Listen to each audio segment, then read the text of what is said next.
we go. Had a new, we're using a new broadcasting platform, so it took me a little bit to get us up to where we could communicate together. Hopefully it'll improve the experience. No, I don't want to. Thank you, though.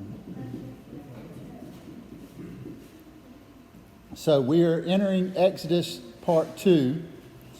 And in Exodus Part 2, we continue to go a little bit deeper into what God is doing to establish His rule and reign back over earth.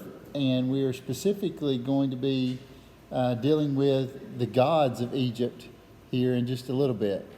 Let's see.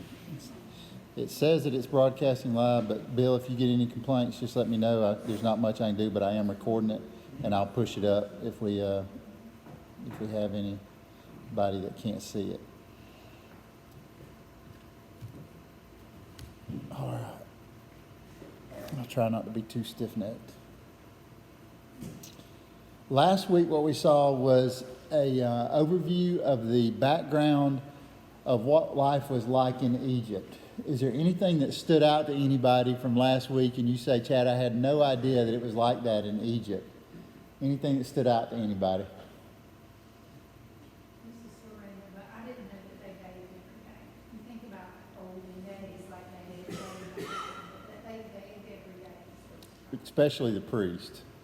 And they shaved their whole bodies too, except for the ponytail on the side. That was what I would call TMI. Yeah. Anything else? Anybody pick up on anything you said that was interesting about the life of Egypt?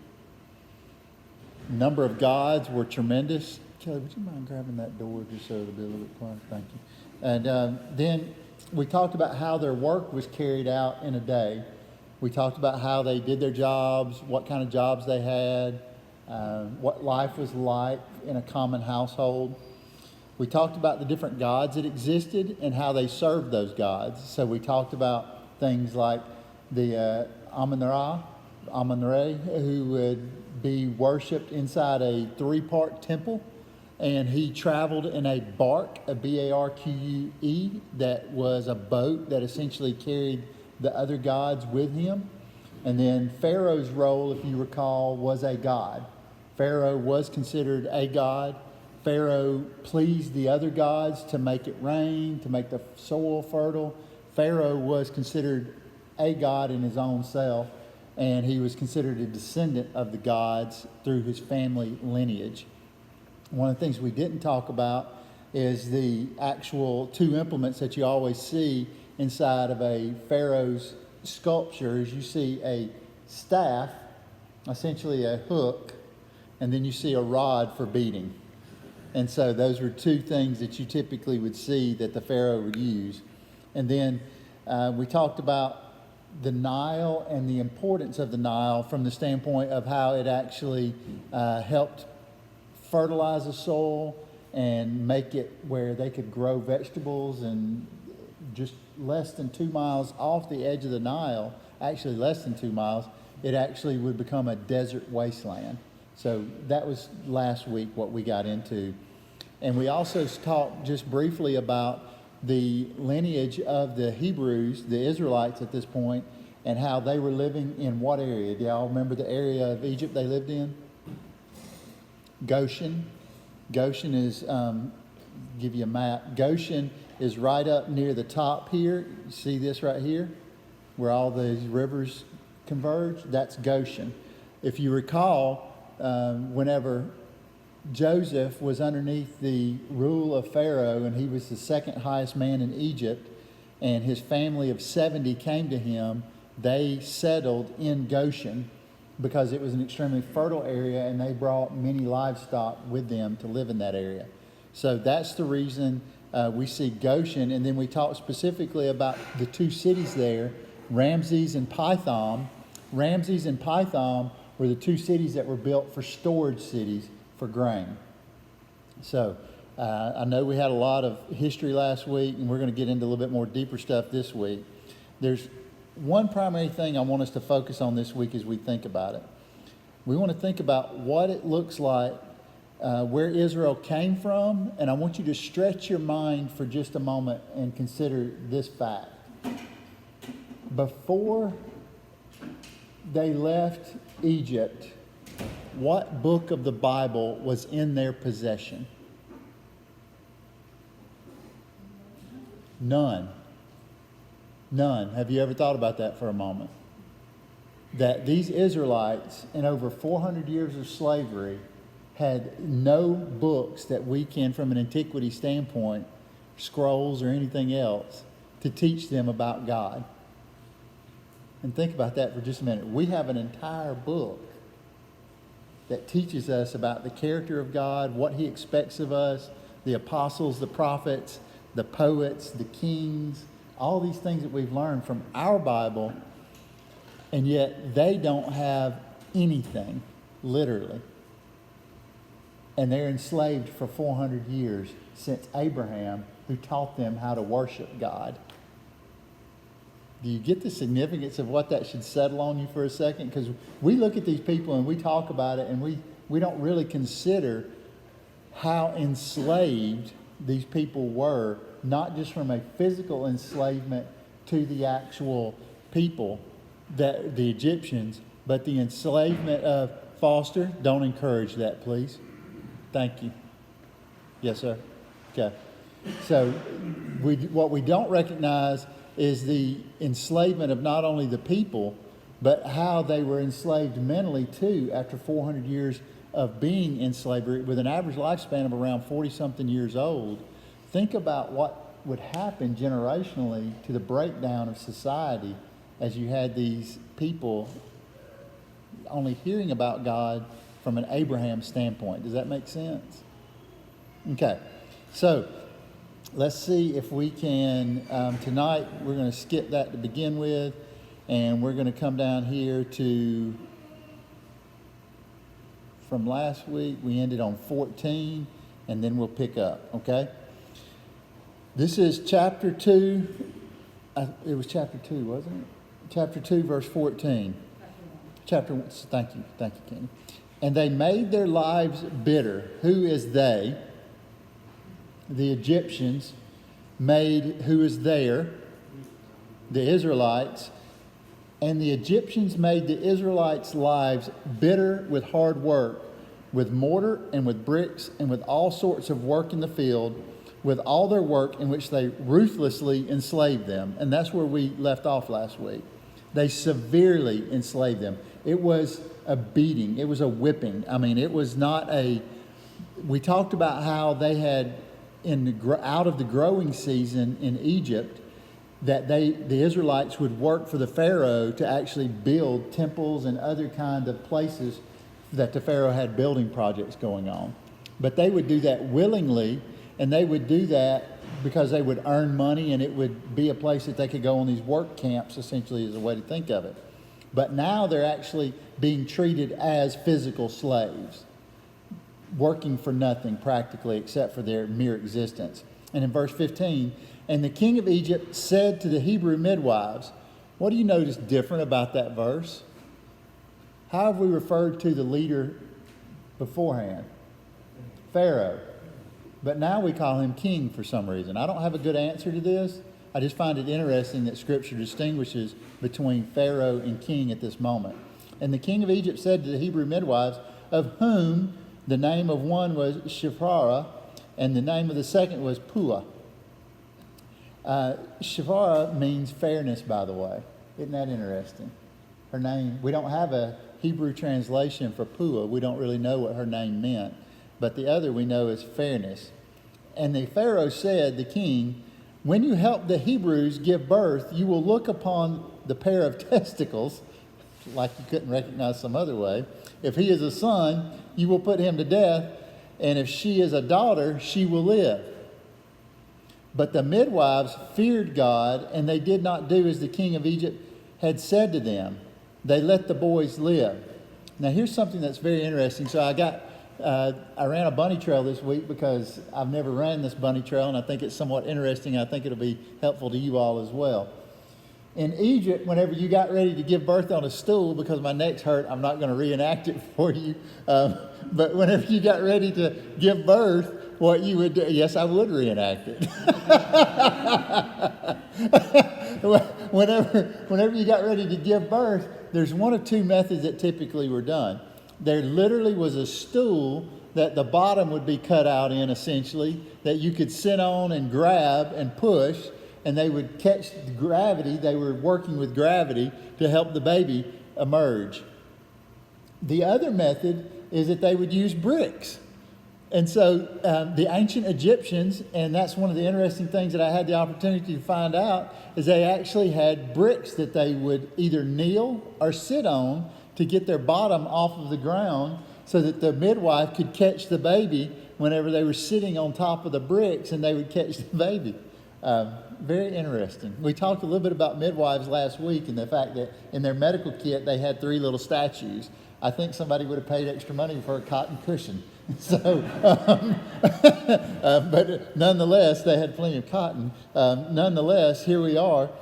We have these Egyptian midwives that are Israeli midwives that are working for the Pharaoh, and they go in and they essentially are there to literally help these women. It's very uncommon in this time period, based on what documents we have, for there to be men in the room. It would be very much like we would think of giving birth in colonial times or what have you, where typically the men were kept separated and only women helped women through the childbirth process for the most part. But that is what we see historically speaking. And the king of Egypt in verse 18, he summoned the midwives back. Notice again, he's called the king of Egypt, not Pharaoh. And he said to them, "Why have you done this thing and let the boys live?" Think further down the line a little bit. What are you saying, Bill? Nothing on. It's struggling here. I will post the recording once I get home. I am recording it though. Think for a moment. Whenever he says, "Let the boys live," fast forward in history biblically, and when do you think of "let the boys live" again? Huh? Right. King Herod, that's exactly right. King Herod. Remember? Yes, King Herod the Great specifically. What happened is King Herod the Great, whenever Jesus was born, what did he say to his soldiers? Go kill all the baby boys that were born in less than 2 years. Remember that? And he was doing that for what reason? To exterminate the supposed king of the Jews that was born, Jesus, at that time. I find that interesting, and you'll see connections over and over again from this time period into the life of Jesus as we compare these two things. Yes. Oh, that's very interesting to think about. Yeah, I hadn't thought about it that way. Would that be the original Holocaust? Wow. No telling how many. We know that there were 600,000 Hebrew men, Israelite men, at the time of the Exodus. So that would give you some painting of a picture of the population size that we're being dealt with. So that's a significant. We don't know the time period either, by the way. We don't know if this was a 1 week, 2 week, 3 month time period. All we simply know is that the edict was given to kill the babies. And the midwives wouldn't do it. And the midwives came to Pharaoh and they said, "Because the Hebrew women are not like the Egyptian women," they actually were called by Pharaoh, "not like the Egyptian women because they are vigorous." These are strong women. These are country women. They know how to give birth to babies. And before the midwife comes to them, they have already given birth. We don't even get a chance to see the baby. We don't even get called. They're giving birth to these babies. So think about that for just a moment. Pharaoh, whenever he called these midwives in, he said, "You kill the baby boys." Do you think they talked about it? Yes, very much so.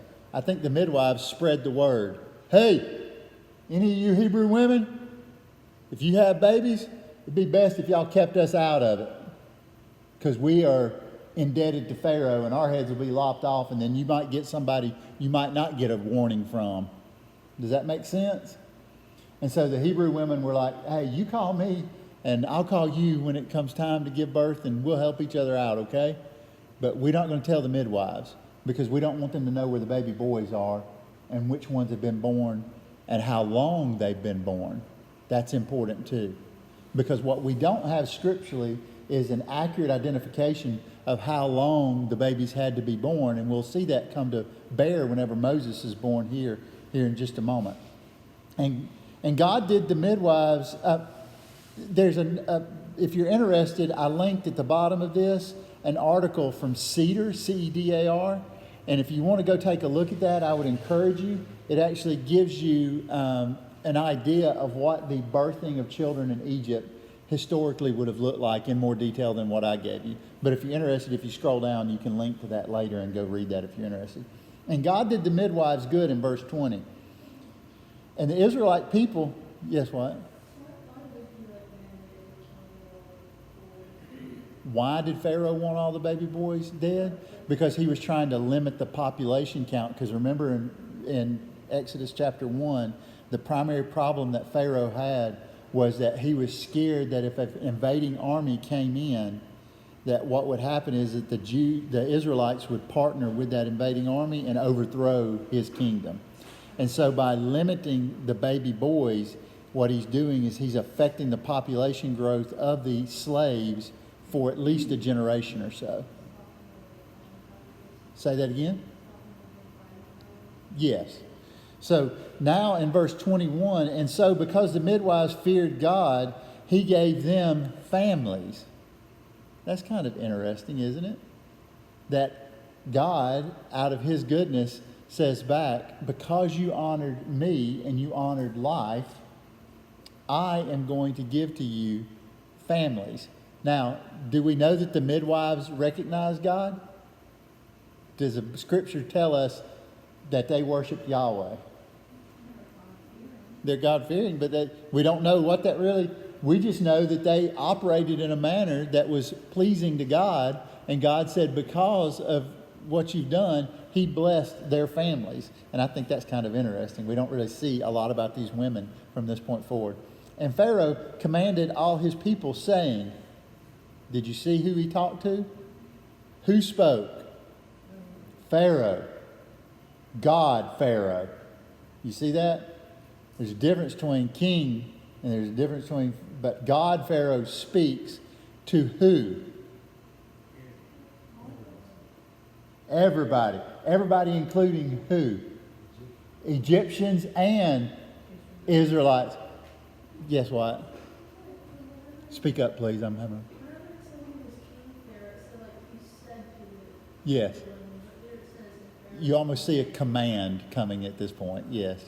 And so, in all my years of growing up with the Bible, I don't think I ever noticed all people were told, kill every child, every boy child. You see that?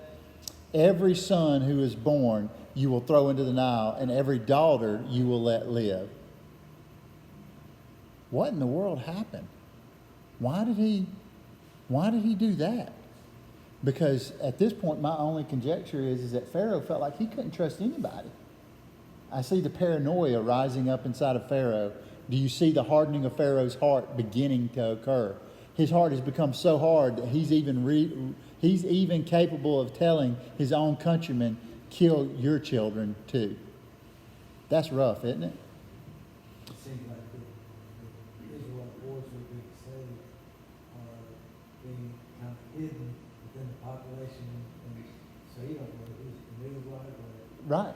kill them all. Right. Kill all the boys. I mean, what's he got to lose? Maybe a concubine's son? I mean, not being coarse in what I'm saying, but I'm just thinking out loud here. What's he got to deal with? Do you see whose sons are now to be thrown and where? Do you see that? What do we know? If you read ahead in Exodus, what is one of the miracles that God did to the Nile? He didn't just turn it red, he turned it into blood.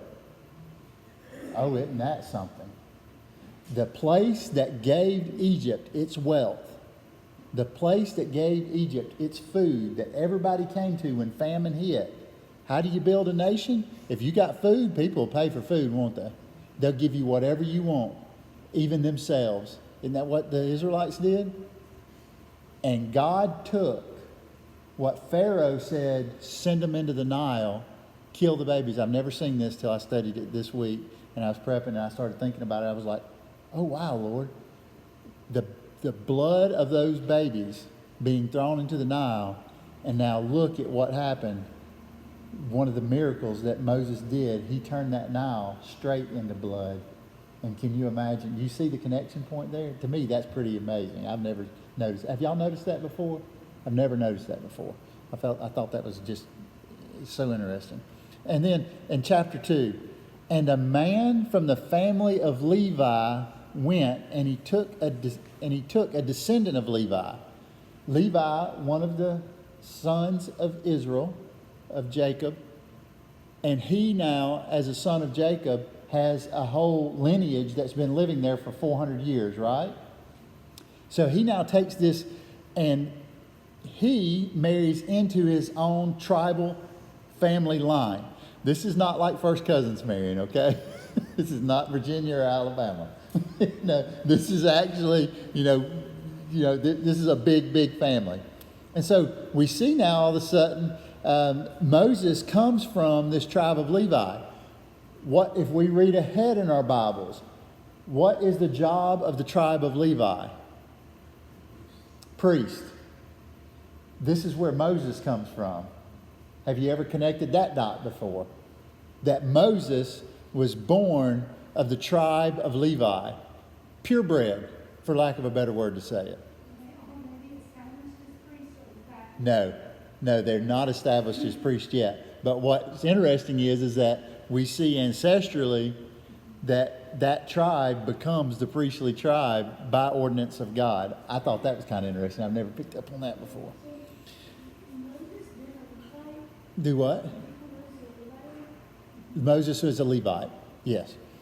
Verse 2. And the woman conceived, and she gave birth to a son, and she saw him that he was a fine baby. That just meant he was a good baby. Whenever you translate that, he was a good baby. He not only had all his fingers and all his toes, he just had a good temperament. He wasn't colicky. Y'all don't know what colicky is, do you? You feed him onion soup. That's what Mom always told us. And so you have this, so he's a good baby. And she hid him for 3 months. So we know this has been going on a little bit now. All these babies are getting tossed in the Nile. Y'all see that? All these babies that Moses should have grown up with are being tossed in the Nile, and yet he survives. He's got to stand out like a sore thumb. That's right. So think about that. Verse 3 is where this leads in, Jeannie, is what made me think of this. But when she could no longer hide him. What starts happening? What's going on that she can't hide him no more? Is her FMLA up and she's got to go back to work? Is she breastfeeding this child? And now all of a sudden she can't hide it anymore because she's got to get out and work? The time of year has come that she too must get outside the house and do stuff? Or maybe it's the fact that the family as a whole has got to be working in such a way and she can't keep this baby in the house no more. There's just no more time that this baby can exist behind a quarantined area, isolated from the rest of humanity, so that his face can't be seen, so that he can't. Because think about this. If you've been a slave for 400 years and you threw your baby in the Nile and she didn't throw her baby in the Nile, what might you think, depending on what kind of woman you are? Well, if I can't have my baby, she can't have hers either. Some people would do that, wouldn't they? As ugly and as hateful as that is. Isn't that the truth of it, unfortunately? So she just couldn't keep this baby hid any longer. Something had to be done. She got a papyrus basket for him. She wove a basket, or had a basket that she bought at the market, and she coated it with tar and with pitch. Think for a moment, this mama sitting in her house, boiling tar and pitch, and she's making this boat for her baby. Knowing what she's making this boat for. What lives in the Nile? Two primary animals. Crocodiles and hippos. Crocodiles and hippos. Hippos are not carnivorous. They're herbivores. But nonetheless, hippos are extremely dangerous, and they were very aggressive animals to this day. But those two animals primarily live in that Nile area. She coated it with tar and pitch, and she placed the boy in it, and she placed it among the reeds on the bank of the Nile. Strategically, I would say. She knows where this woman bathes. She knows where she comes out to. Just maybe, God, maybe you'll spare this child's life. And his sister stood at a distance to know what would be done to him. And the daughter of Pharaoh went down to wash at the Nile, while her maidservants were walking along the Nile, killing time. What else might they be looking for if they're walking along the Nile? Crocodiles? Hippos? Any bubbles in the water? That's a hippo breathing. You need to get out. There's a hippo in the water. They're keeping watch. They're watching. While her maidservants were walking along the side of the Nile, and she saw the basket in the midst of the reeds. And she sent her slave woman for it and took it and opened it and saw him, the boy, the fine little boy. And it was a lad weeping. And she had compassion for him and said, "This must be from the boys of the Hebrews." That's interesting. She didn't question whether or not something distinctly was different enough that she could identify him as a Hebrew baby. And she sees this. And his sister said to the daughter of Pharaoh, "Shall I go call for you a woman from the Hebrews who is nursing so that she will nurse the boy for you?" Hold on. Why should a woman be nursing if she's had to kill her children? Hey, let's go get a wet nurse so that we can keep this baby healthy. And the daughter of Pharaoh said to her, "Go." And the girl went and she called Moses' mama. She said the plan worked. Can you think for a moment? Moses' mama, just far enough back from the shoreline and seeing the daughter talking, Moses' sister talking, and then the little girl comes walking up to the mother and says, "Hey, they want you to be the wet nurse." What do you think that mama's heart did? Because what could they have done to that little baby? Could have turned the reed basket upside down, said, "Get it." That's exactly it. They could have turned the basket upside down and said, "See you." Right? So imagine that mother's excitement. And the daughter of Pharaoh said, "Take this boy and nurse him for me, and I myself will give you wages." And the woman took the boy and she nursed him. And the boy grew and she brought him to the daughter of Pharaoh, and he became her son. And she called his name Moses. And she said, "Because I drew him out of the water," is what they named him. Because they drew him out of the water. Moses. I think we'll see that name come into play later. And then in those days when Moses had grown up, we don't know what age. We never see this age documented. I tried to cross-reference and find out what this age would be. I could not find a reasonable age. He went out to his brothers being like his siblings? No, like his common kind, Israelites, his people. And he saw their forced labor. And he saw an Egyptian man striking a Hebrew man, one of his brothers. And he turned here and there, meaning he looked around to see what he could see and who may be watching him. And he saw no one, and he struck the Egyptian, and he buried his body in the sand. Wouldn't be hard to bury somebody in that place now, would it? Just cover them up real quick. And verse 13, and he went out on the second day, and there were two Hebrew men fighting. And he said to the guilty one, "Why do you strike your neighbor?" And he said, "Who appointed you as commander and judge over us? Are you intending to kill me like you killed the Egyptian?" Uh-oh. And Moses was afraid, and he said, "Surely the matter has become known, And therefore, Pharaoh's going to know about it because nobody can keep their mouth closed in front of Pharaoh, obviously. And Pharaoh heard this matter, and he sought to kill Moses. And Moses fled from Pharaoh, and he lived in the land of Midian, and he lived at a certain well. Now, I will ask you this dynamic. Do you think Pharaoh knew about baby Moses when he was a little bitty baby? Maybe not. Why do you say probably not, Joanne? I tend to agree with you. Because this child has to grow up in front of somebody. And there's no way the lady meeting his daughter. Yes. She was pregnant. Right. She didn't have a kid. And just mysteriously popped up with a child. Where'd you get that? That's just whatever. Yeah. So he had to watch this child grow up every day. Yeah. So he automatically knew it was. Yeah. I think, too, one of the reasons why we don't know that Moses, in his very earliest stages, was shown to Pharaoh, because if he was shown to Pharaoh at those very early stages, what would Pharaoh have said probably? Kill it. What are you doing? It's a Hebrew and it's a baby? Kill him. I don't care if you picked him up in the Nile, Tamara, or whatever your name is. Kill the baby. Do you see the insensitivity to intentionally? And so here Moses is living in the household of Pharaoh, but somehow gets old enough where he's no longer in jeopardy and is given freedom to roam and sees what's happening and then takes action on it.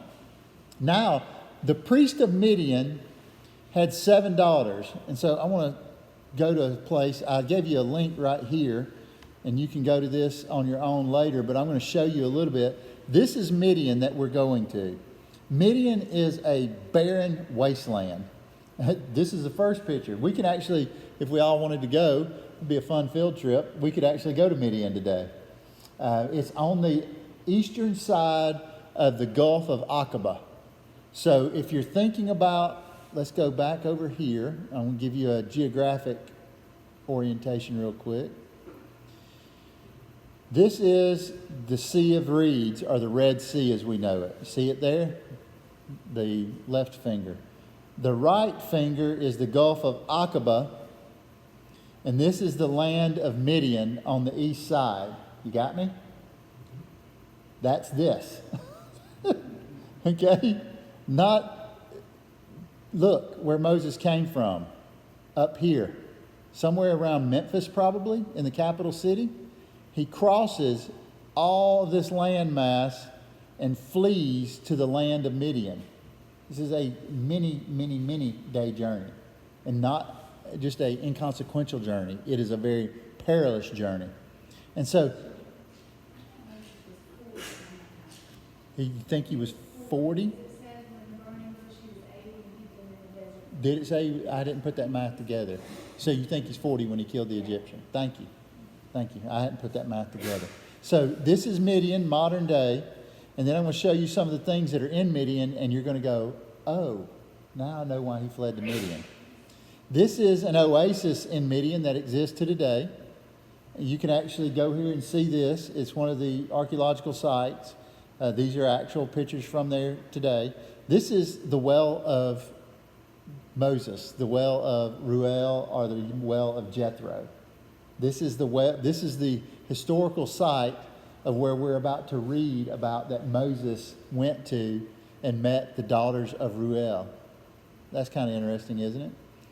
And then when you come down here, this is if you look at the Aqaba, this is crossing the Gulf of Aqaba, looking across into what is the area of Mount Sinai.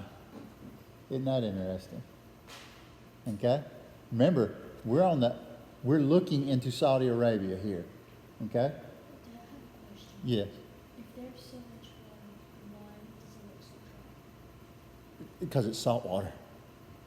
Yeah. And then now we get to see a little bit of the Red Sea. Okay? And then we're going to go into the Red Sea in like a huge amount of detail later on, not tonight. This is another oasis that would have been stopped at whenever they were traveling through the deserts. And then we're going to get to the part I want to show you tonight. This is one of the oases Let's keep going. This is the rock that was split by Moses to pour water. This is the rock of that everybody says this is it. This is the rock that they say this is, because you see the rock has been split, and this is what everybody claims as the rock of where Moses split the water on the eastern side of the Gulf of Aqaba. Mount Sinai, or Mount Horeb, is right behind it. This is the top of Mount Sinai, burnt to this day. Okay? And we're going to study all about this. Y'all, we're going to dig deep whenever we get to this part of it. If you don't like geography, just skip that night. But we're going to dig deep, and I'm going to show you physical pictures, and I'm just teasing you tonight on purpose. This is Mount Sinai. I want to show you one picture. You notice what we're looking through here? You can't get there no more. It's illegal to get to. What does that look like right there? That's an altar. This is the image on the side of the altar. A golden bull. Do you see that? They believe this dates back all the way to the time of the Israelites. Ron White actually helped discover this. This right here, you see this little formation? These are cattle corrals at the base of Mount Sinai for the sacrifice. Isn't that interesting? They found all kinds of antiquities around here at the base. And I'm literally going to give you an aerial picture. I can't wait till we get there because I'm going to show you all this stuff. It's just, you're going to be like, oh my gosh, I want to go there. So anyway, we're going to get back to here now. That was a good teaser.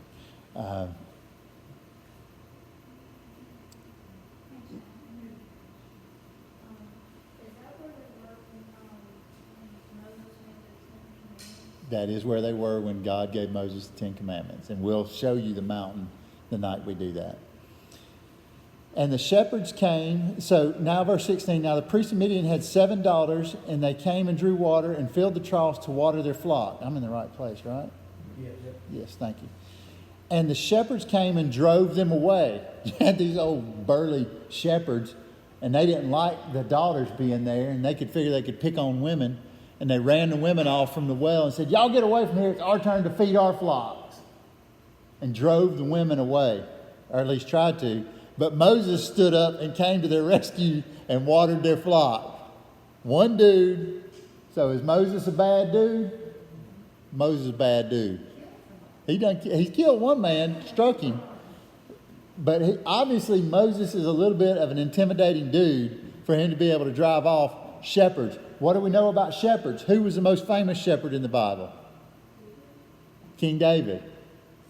King David killed a lion, killed a bear. I mean, shepherds are not anything you just mess with, okay? These are bad dudes. Moses, one dude, runs off shepherds, plural, okay?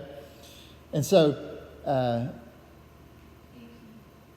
verse 18, and they came to Ruel, their father. Hold on. Who is Moses' father-in-law? Jethro. What's this dude's name? Ruel. That doesn't make any sense. Hold on, let's keep reading. And he said, why have you come so quickly today? The father is replying to the girls. And they said, an Egyptian man delivered us from the land of the hand of the shepherds. What did Moses look like at this point? What had he adapted his appearance to? An Egyptian. Hair on the side. Shaved body. Here he comes. And he said, an Egyptian man delivered us from the hand of the shepherds, and he even drew water for us, and he even watered the flock, Dad. And he said to his daughters, where is this guy at? Why have you left that man? Call him so that he can come eat some food. I'm giving one of y'all away. One of y'all coming off payroll. And Moses, and he left. Why did y'all leave him there? And so Moses agreed to stay with the man, and he gave, the man, Ruel, gave Zipporah, his daughter, to Moses. And she bore a son, and he called his name Gershom, because he said, I am an alien in a foreign land. Who named the baby? Moses did. I'm an alien in a foreign land. Gershom actually comes up many more times in the Bible. We see him referenced in Deuteronomy and Numbers. We see all of this being tied together here. From an ancestral standpoint, Gershom is considered part of the tribe of Levi now because of his father. Okay? And we'll talk about that here in just a second. In verse 23, and then during those many days, the king of Egypt died. The king?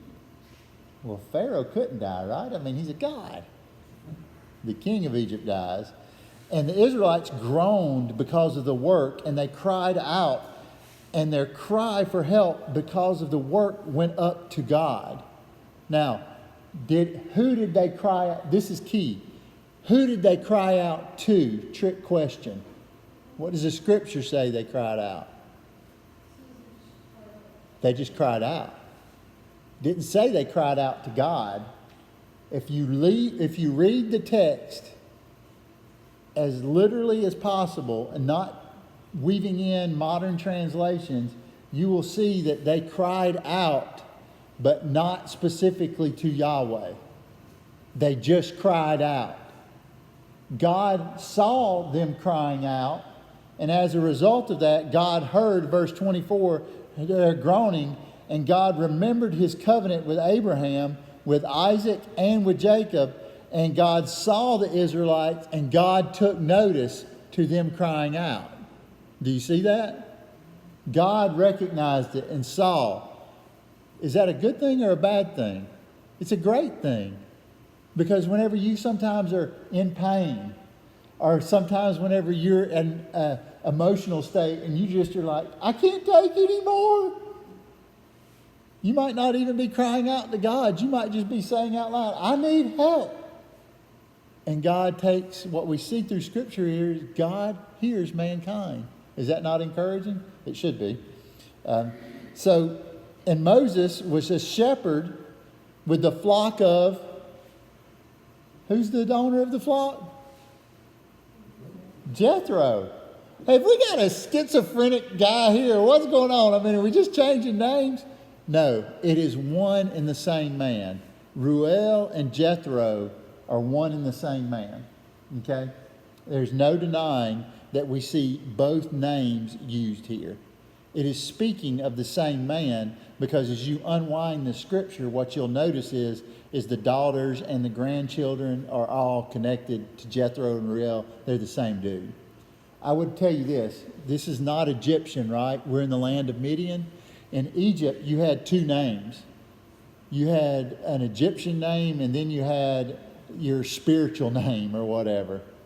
And you would see people's names represented in two ellipses, hieroglyphically. And so I'm not advocating that that's what's happening here specifically, but people having two names is not uncommon, I guess is my point. I would also tell you, New Testament-wise, we see people with two names. Who's one of the guys that's most famous we see with two names in the New Testament? Paul and Saul. His Hebrew name and his Greek name, a Roman name. Okay? So, anyway, and Moses was a shepherd with the flock of his father-in-law, Reuel, Jethro. And I want you to take a look at this real quick. Reuel is a tribal name from the line of Esau. Isn't that interesting? Do y'all remember us studying Genesis together?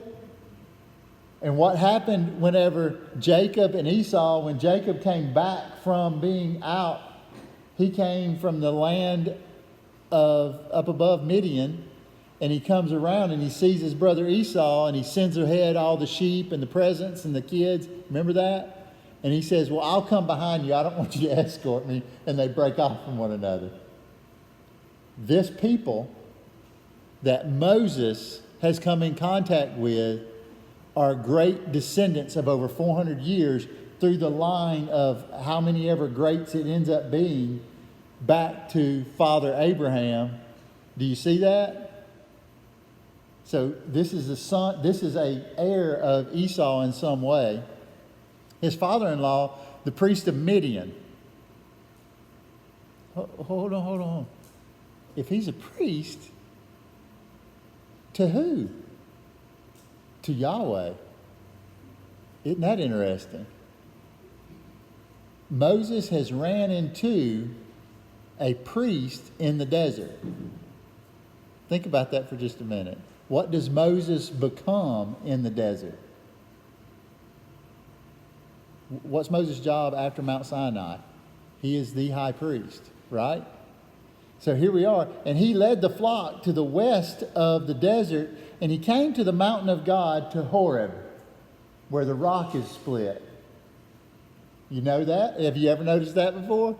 Moses leads the Israelites back to where he's been a shepherd for so long. Isn't that interesting? And the angel of Yahweh, as I researched this angel of Yahweh, the angel of Yahweh, those three terms put together, is littered throughout the Old Testament, all over the Old Testament. Every time this angel shows up, it's like a huge, huge deal. I mean, it's like burning bush. It's like standing in the middle of the road and the donkey stops. I mean, it's a huge deal for this angel of Yahweh to show up. And the angel of Yahweh appeared to him in a flame of fire from the midst of a bush. And he looked, and there was the bush burning with fire, but the bush was not being consumed.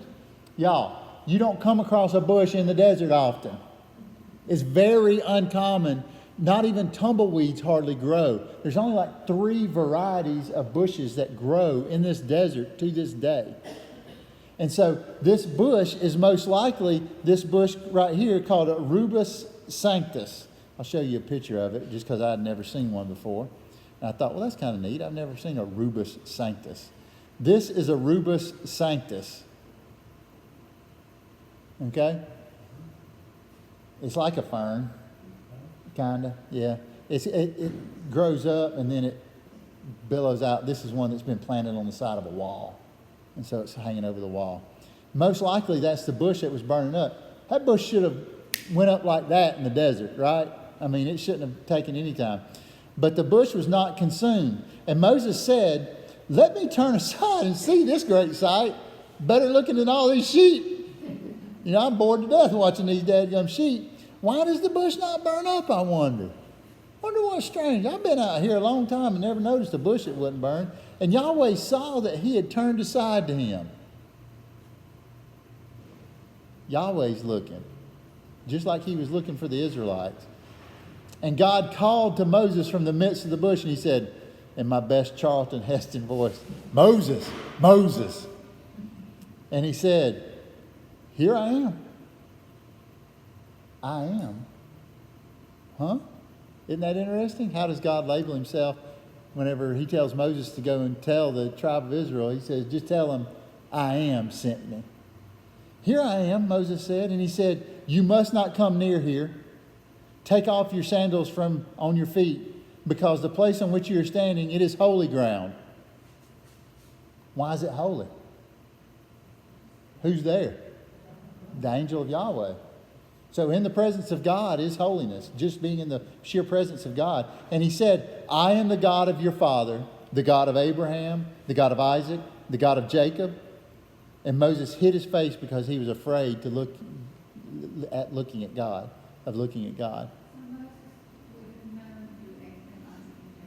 Yes. He should, because of the way they passed down history orally, he should have at least been able to recognize their name if he had any interaction with his Israelite kin. That's key. You know, whether or not he had any interaction with them. All right. Any questions, comments? Did you learn anything new tonight? What did you learn new tonight, Andrew?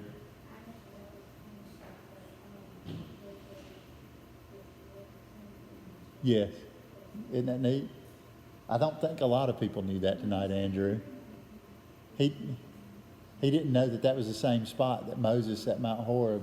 Did anybody else, was that new to anybody else tonight?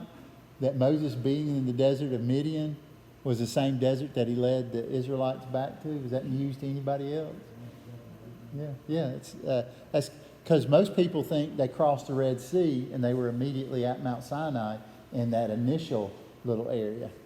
But there's so much evidence as we get further that you'll see that they crossed way, way further. Way, way further. Any other comments?